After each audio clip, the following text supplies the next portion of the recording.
Welcome everyone! I am Becca. Thank you for joining me here at this magic house. Especially thank you to my new subscribers. I know my Sagittarius month ahead reading was quite popular, so there's probably an extra 40 of you today than there has been. If you're not a subscriber, I do have a personal goal of getting to 100 subscribers by the end of the weekend, and so that's only about an extra 15 people. And when I get to 100, YouTube will let me have a custom URL, and it will make it a little bit easier to tell people what my channel is. So the many stages of YouTube for anyone playing along with the baby YouTube channel. So today we are looking at not a new deck at all. We are looking at a deck that it's out of print currently. It has been in my possession. I think I bought this in 1990. It was definitely before 1992. So this is a first edition of the Neuzeit tarot by Wegmüller, who is a Swiss Romani artist and musician. He passed a couple years ago, actually.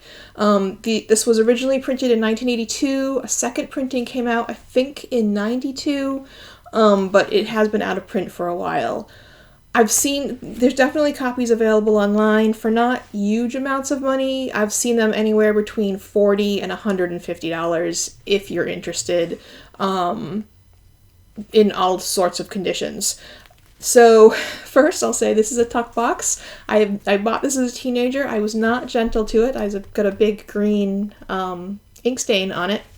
But so I bought this, I think this was my second deck I ever bought. My first was the Hanson Roberts, and I think this was the second one I ever bought. And I was just so drawn in by the artwork. However, this is not a Rider-Waite Smith system deck. It is, it's not a Thoth system deck. It's something completely different. It's not by the Tarot de Marseille rules or Visconti or any of the other decks that you might be familiar with. This is its own thing. The majors can definitely be read like the majors in other decks, but the minors are very different. One of the big things that's different about it is that he does not assign elements to the decks. So that is something that is, with the people who are familiar with RWS or Thoth systems, that comes from this British ceremonial magical way of reading tarot that doesn't exist outside of that. We think of it as this constant, but it's really not. So, like I said, he is from Switzerland. He is Romani. And he did this deck after meeting Timothy Leary and doing a lot of acid. So, that's something to keep in mind. Like I said, I think I bought this around 1990, and looking back, I'm pretty sure it was at a store in Harvard Square at the time on JFK Street called Seven Stars. They still exist. They're not in Harvard Square anymore. They moved 20 years ago. They moved to Central Square, also in Cambridge, Mass. They're on Mass Ave now. So they still exist. There's very few occult stores in Boston, and they're not in Boston, they're in Cambridge, but they're still on the MBTA subway system. So it's not, people are always like, oh, if you want that stuff, just go up to Salem. But I live in Salem now, but it's a 20-minute train ride on the commuter rail rather than just a subway ride. Anyway, that's my going down memory lane there as a teenager and coming into Boston and hitting up the occult bookstore. So I'm just going to show you a couple of these. So this is the Fool. Always the first of the deck. If you've seen this deck, if you've seen pictures of it, you have probably seen the Tower card, because the Tower card is the one that is on... gone right past it. Right, it's right here. So the Tower card is on the box, and this is the tarot, the Tower card that they use for most of the marketing for this deck. And I also will say that Wegmüller put out a whole album in '72, I believe, called Tarot. It was a musical album. So I haven't listened to it personally, but it exists. He was a tarot reader himself. He was really into the tarot and its history, and he was, so he's a very interesting guy. So I think, there's a lot of, I'm going to do a flip through at the end of this so you can see all the cards, because there's a lot of imagery, and it's very trippy. But, like, this is the Strength card. I really like this card. This artwork just really drew me in when I got this deck. And I think I wanted to show you guys because it's just a deck people don't... It's hard to read because it's such a different system, and the artwork either really draws you in or repels you, depending on your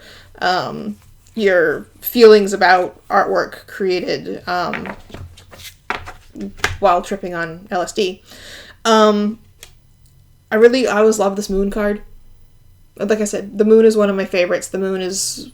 People have the card that, like, do you pick the deck or not? Is this for you? The moon card is the one that has to work for me to buy a deck.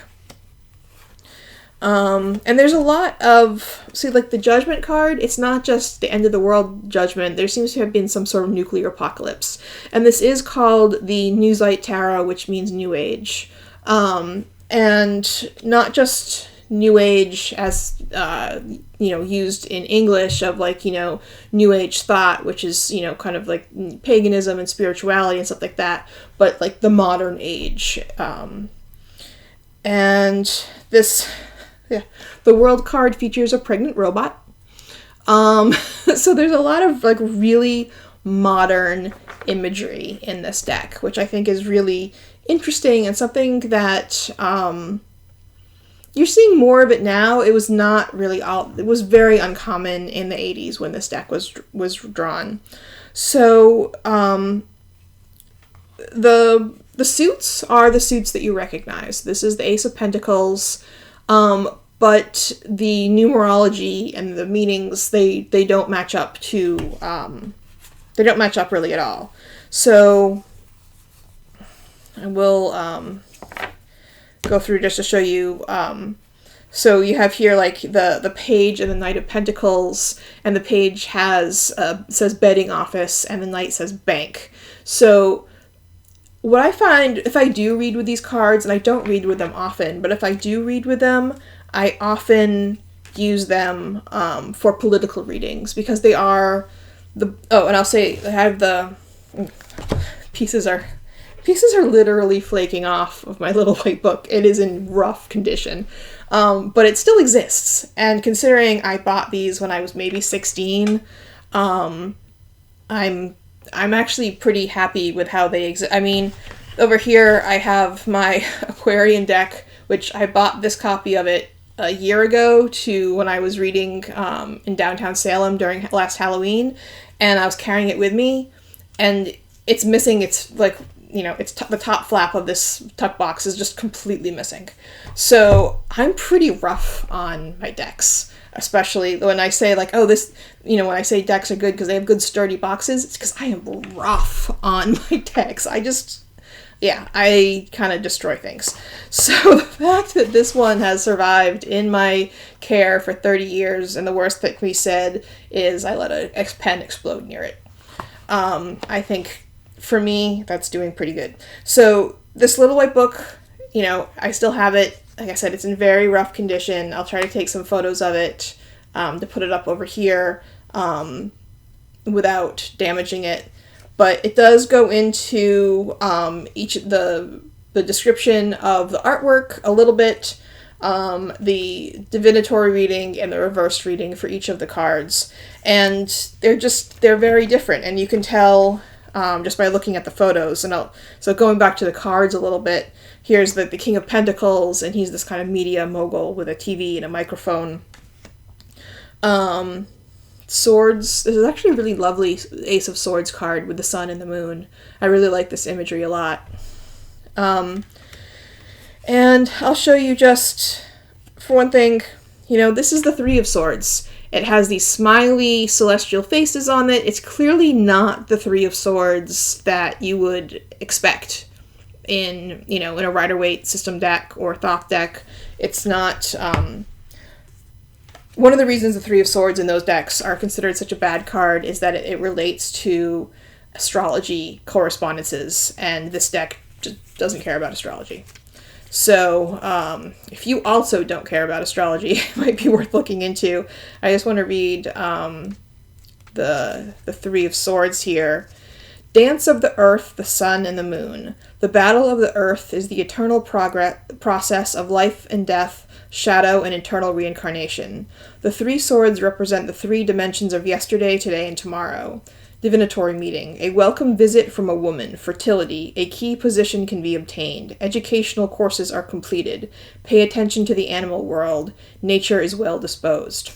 So, like I said, it does lend itself to more real mundane, practical matters. We're talking about, like, education, and it has a lot of political things, but that has nothing to do with the Three of Swords that you would expect in a more Western traditional deck. It can be very difficult.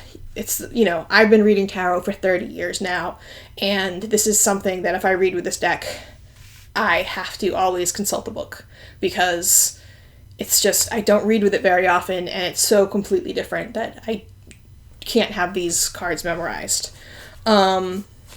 So, yeah. And the Ten of Swords is this kind of merry-go-round with a big crowd around it. And I'll read you that as well, I just want to show you, like, those are, like, the cards that people have very strong reactions to. So, the Ten of Swords rotate on a merry-go-round within the conscious mind, endowing each person with a specific character or abilities. Symbol of the battle for survival of the various professions. Caste consciousness, which was very interesting that, like, that they have this caste system, which, considering he's Romani and they are some of the most persecuted people in Europe, makes sense. So divinatory meeting, cooperation with other professions, intensive friendships, big parties and interesting work, top positions of responsibility, good salary, take advantage of business opportunities. So you can see, like, it's a very positive card. Where the Ten of Swords that you might be used to is someone laying with a bunch of swords in their back, and it is not positive at all. So it's very, it's very interesting that this is just a completely different system. And it's a tarot deck with 78 cards, there's 22 majors, there's 56 minors, it has all the components that you expect of a tarot deck, but it just uses a system that so many of us are not used to, but I really love this deck. And I just want to read, the Suit of Swords, while saying it doesn't have, like, is it air or fire? Neither. This deck doesn't care. The sword is a symbol of the power of the consciousness. It rules over intelligence and potency, passive defense or active attack. Whoever knows how to use the sword properly will be venerated by the people and considered a great king or sage. The sword points to ways of our ancestors and the wars they fought. It is the tool of consciousness which we use to defend and conquer our dreams. So, it still has that sort of, swords are mental energy, pentacles are earth energy, cups are emotions. And I think in this, wands are like connections between the earthly realm and the heavens. So yeah, it's a really interesting deck. For any of you who watch my pick a card readings, I have sometimes used this deck for how to choose the piles. The Page of Swords here. So we're still on swords. Page of Swords here is, this man leading his family away from a nuclear apocalypse. There's a lot of nuclear apocalypse imagery in this deck. In fact, the King of Swords has a desk that says nuclear atom on it. For those of you who are perhaps too young to remember the 80s, I was about 8, I think, when this deck was created in 82. Yeah, I'm terrible at math, but I was born in 74, so I was 8 in 82 when this deck was created. The fear of nuclear war was just so omnipresent that it's really interesting to see them reflected in this. It was a normal part of life. Like, what was the modern era? Well, there was going to be a nuclear apocalypse. Like, that was just, the background radiation of my childhood. So looking at the cups, we have this, the sun is rising, the two of cups, the ace here. And then in the two of cups, we have the sun and the moon in cups. There's a lot of there's a lot of cards here. This is the four of cups. And again, I got black pen all over this one. Not drawn, but spilled somehow. There's a lot, with the colors of this cups, I'm pretty sure I remember this being about, racial harmony between different peoples of the world. And there's a lot of that in this deck as well, about bringing together people of different areas, while at the same time not having a lot of humans in it. Okay, so here's the page of cups, but I'm not really sure if this is supposed to be of anyone of any particular ethnicity. So, that's something to keep in mind, that it is a pretty multicultural deck, and that it's specifically about uniting different cultures. The King of Cups, again, I got some ink on it. Not all of this is meant to be on the card. There's some ink that's got spilled in this. But this is, you can see that there's kind of the people rioting down here, and then there's this police force trying to push them back. And this card in this deck, the King of Cups, is about being the king of the people against oppression. So, this is, like I said, 35, almost 40 years ago that this deck was created. And this is still very much part of our lives. We're seeing, protests against police violence are going on right now. And so, a lot of this is, some of it's from the 80s, and it's weird enough, the Ace of Wands, the wands are all people that look like these twisted tree people things. So it's weird enough that it doesn't feel all that dated, because it's not, some of the decks, I read with the Aquarian a lot, but some of them have very 70s mustaches, and you're like, I know when this art was created. This deck has,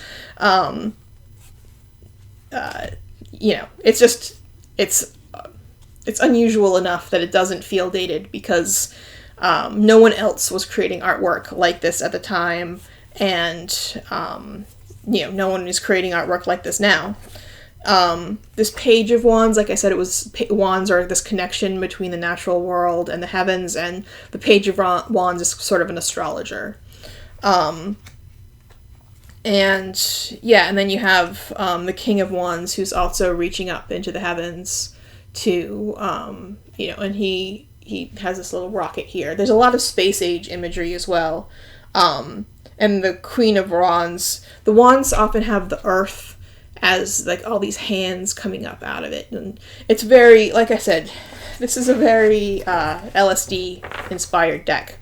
But I'm still very drawn to the artwork, and I try to incorporate it into my readings as much as possible. Sometimes I just pull out the majors and we'll use that because they're easy to translate, because that imagery is very consistent with what you'd expect with any other tarot deck. There's nothing in it that says, well, that can't be big smiley happy threes of swords. But I do, the other thing I should always say, the backs are very reversible. But they are, this was a pretty standard mass market deck when it came out. There's no edging, there's no fancy anything. It's a pretty standard size. It's smaller than the Aquarian. I had the Aquarian over here, and it's about 1/4 of an inch smaller all around than the Aquarian. So, I can shuffle it without any problems. I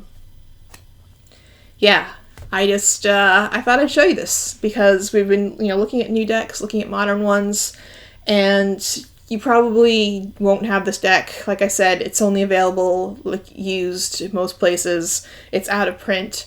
But it's interesting. It's a different viewpoint, and I think that we get so caught up in tarot being this, like, you know, all tarot is like this. What are the rules of tarot? And this isn't the rules that we're used to. And some of the things that this isn't the rules we're used to is because this is using rules that are older than the 100-year-old rules that a lot of modern tarot uses. So I hope you like this review, and it's an interesting new deck that maybe you haven't heard of before. So if you did, please give this video a big thumbs up.